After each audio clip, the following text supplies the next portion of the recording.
নমস্কার, আশা করি আপনারা সকলে খুব ভালো আছেন, সুস্থ আছেন। আমি ঈশানী, আর এটা আমার চ্যানেলের আরও একটি নতুন ভিডিও। আজ রবিবার, আজ সবার বাড়িতেই যেমন ব্যস্ততা, আমার বাড়িতেও তাই। আজকে রান্নার ভারটা সম্পূর্ণই আমার ওপর, কারণ রূপা দিদি নেই। রূপা দিদি গেছে বাড়ি, রূপা দিদি বাড়ি সেই পলাশি, সেখানে গেছে। রূপা দিদি আসতে করতে সেই বুধবার, তাই ততদিন রান্নার ভার আমার। চলুন আজ আপনাদের দেখাই আমি আজকে কিভাবে চিকেনটা রান্না করব। এই যে আমি চলে এসেছি।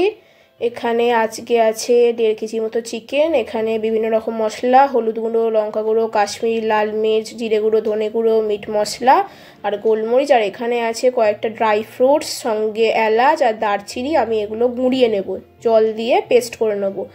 এখানে আছে কাঁচা লঙ্কা, নুন, চিনি, লক্ষ্মী ঘি।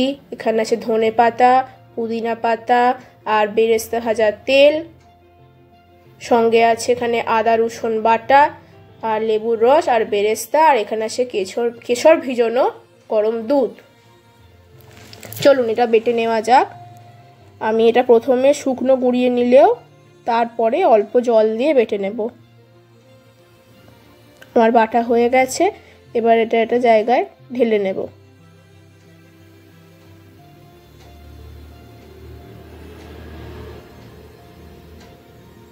এই যে কড়াটায় আমি বেরেস্তা ভেজেছিলাম সেই কড়াটাই নিয়েছি, সেখানে একটু তেলও আছে বেরেস্তার। এর মধ্যে চিকেনগুলো দিয়ে দেব। এর মধ্যে এবার দেবো জল ঝরানো টক দই, দেবো আদা রসুন বাটা, লেবুর রস,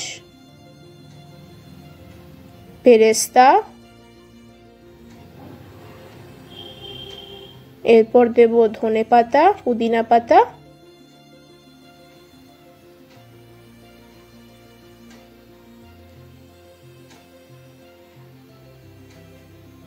দিয়ে দেব গুঁড়ো মশলাগুলো।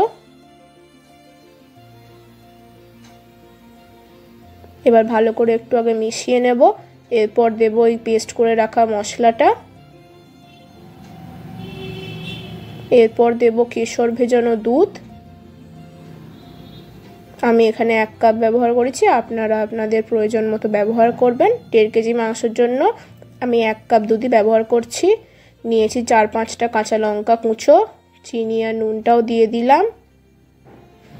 এখানে রেখেছি লক্ষ্মী ঘিটা, দেখুন বসে গেছে এত ঠান্ডায়। এবার এটা ভালো করে নিয়ে মেখে নেব, মিশিয়ে নেব।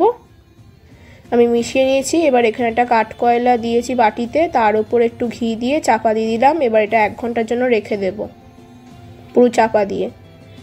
এবার এটা 1 ঘন্টা হয়ে গেছে। এবার এটা ভালো করে কষিয়ে নেব। প্রথমে জোর আঁচে একদম হাই ফ্লেমেতে ভালো করে কষিয়ে নেবেন 1-2 মিনিট।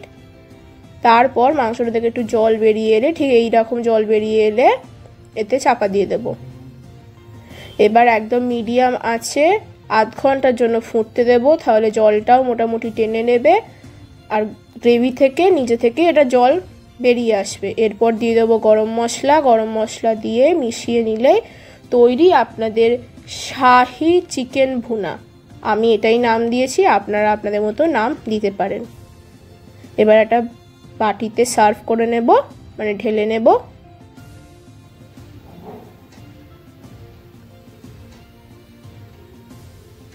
ঢেলে নিয়েছি। এটার সঙ্গে আপনি নান, রুমালি রুটি, লুচি, পরোটা যা ইচ্ছা খেতে পারেন, খেতে খুব ভালো লাগবে। আজকের ভিডিওটা এইটুকুই।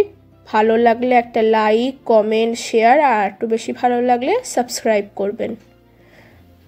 আজকের জন্য টাটা। সকলে ভালো থাকবেন, সুস্থ থাকবেন আর সাবধানে থাকবেন।